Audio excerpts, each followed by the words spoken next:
Okay, so for everyone that lives here in America, did you know that Americanism is the name for a heresy?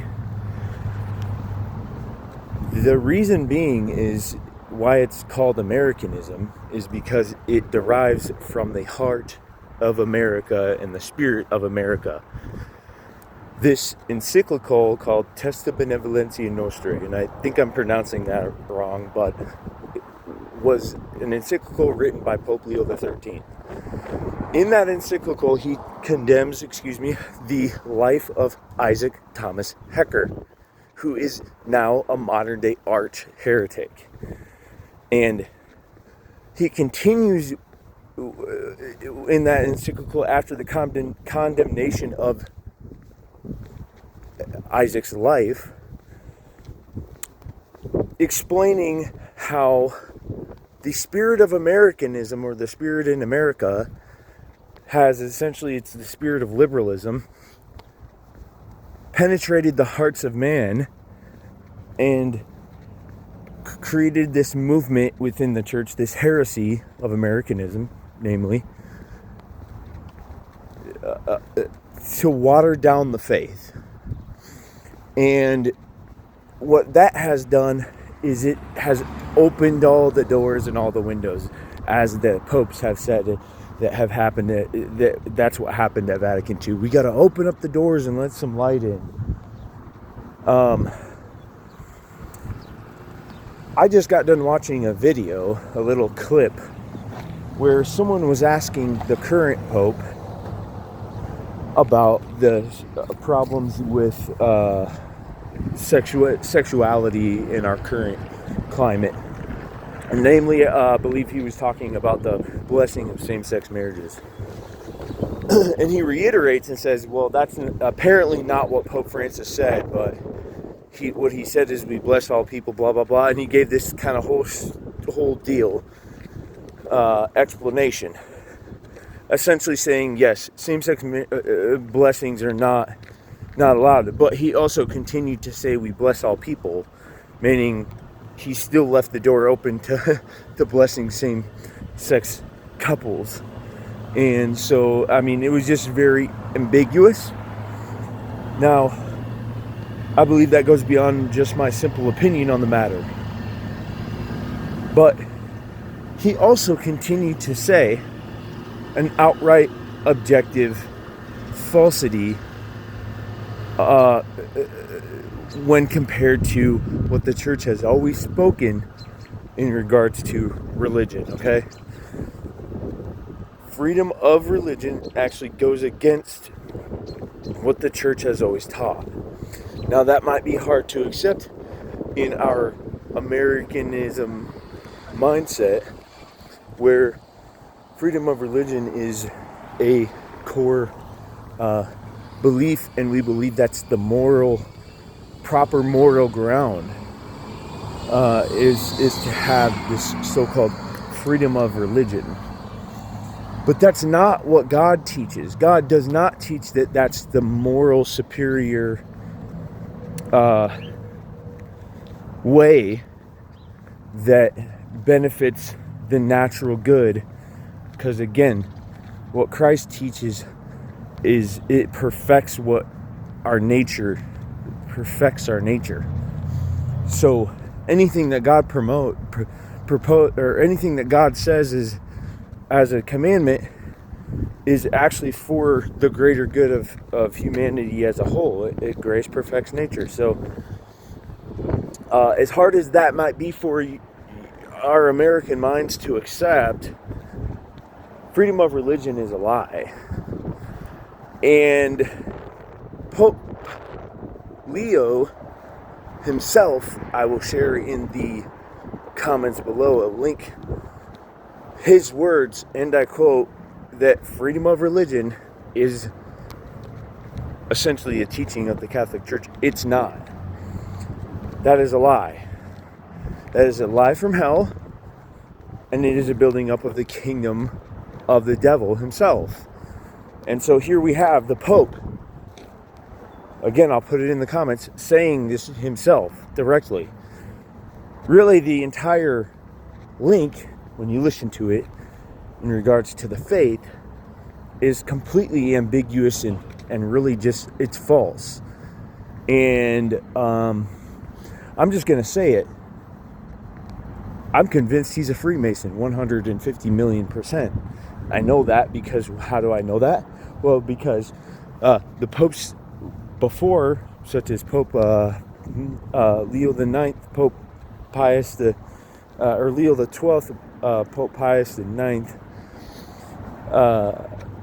wrote these things on the Freemasonry. And even if they didn't, which they did, the whole 2,000 years of our tradition teaches the true faith, pure and undefiled, and a person can know that objectively. This is not a subjective matter here, and so therefore that reveals to me that this man is, meaning Pope Leo the current one, a liar. And if he's a liar, then the question has to be, who is his father? And here's the thing: these people they know about that. I mean, the evil ones, the ones that work against the kingdom of God on earth. They know it. I've been around people, just in around people that are in the homeless community, okay? And this lady was sitting there in, I mean, if you want to call her a witch, I don't want to say that she is or isn't, but I started talking about Pope Francis, and she's like, don't talk. Just the way that she spoke about Pope Francis in and of itself, too, is mind-boggling. And you see, you will begin to see the people that support Pope Leo, the current Pope, Pope Francis, John Paul II. People, they say he's a saint, but objectively, the things that he brought into the church were against the gospel. Objectively. And that can be proven objectively. It can be proven by simple research. And people are just so, naive. They're so prideful. Their hearts are so hardened that they they believe something like this can't happen, and that God won't allow for something like this to happen. Well, I'm sorry to say, but God is allowing us to be plagued right now with ignorance. He's allowing us to be plagued with evil leaders.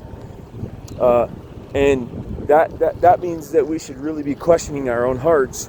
We should really be questioning our own person, right? Like, are we right with God?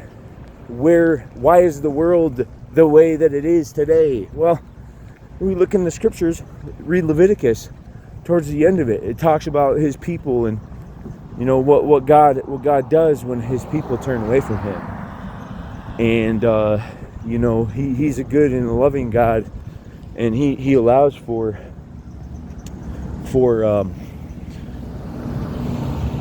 these things to happen to purify us and to get us to turn back onto him. And he also says that those who are of his fold, he will set free. He will free them from these bonds. Anyway, I guess I'll just leave it at that. But, the people that don't accept that this is the reality of the world right now and the reality of the church, they're just prideful. They don't want to allow or to accept or even take 2 minutes of their time to actually do a little bit of research. Literally, it takes 2 minutes to look up the fact. Here's a fact. Pope John Paul II, okay, glorified Gandhi in his ways. He says he finds answers. He found answers all over the place in Gandhi's work, okay? Gandhi was promoted supposedly non-violence. No, what he promoted was the Gandhian method. It wasn't what Jesus Christ presented. It wasn't the gospel. It was not the gospel. So therefore, if Gandhi was this great, figure that supposedly was a man of peace, but he presented something contrary to the gospel, contrary to what Jesus Christ gave, then he's an antichrist. And you have John Paul II praising him for what he's done. That's just one objective fact. I can name many more. If anyone simply wants to have a conversation about this that is fruitful, I'm happy to talk to them about more of this stuff. And this once you begin to open up this can, it sets you free. The truth sets you free, and you have to not be afraid. Otherwise, hell is the result of not having the truth, because we're called to be saved by faith. Okay, saved by grace through faith. And that faith must be pure and undefiled. And if you're deceived, then you will go to hell, and you need to be saved. You need to be saved. We all need to be saved. And so you have to have the truth pure and undefiled. The church has been compromised. We should wake up to that, or hell will follow, and the world will continue to be in turmoil. I will put there's more I have to say, but I don't have much more actual time on my recorder. But I'll put the link in the comments below. Again, these are objective truths. They go contrary to what the church has always taught in her faith, in her morals, the dogmas of the church, and how we've lived for 2,000 years. Never has changed, never will change. And I'll finish with saying this once again. Those who promote the evil in the world, the unity of all religions, and everyone hold hands and hippies sing kumbaya type of stuff, those are the same people that are promoting the current Pope Francis, and this new meshing of all religions in their one world agenda to bring all these religions together, as if Christ isn't the only way to salvation, as if all of these other religions can lead to the one same salvation through Christ in heaven. That's not how it works. It is Christ alone who leads us to heaven and to the Father, and outside of that there is no salvation.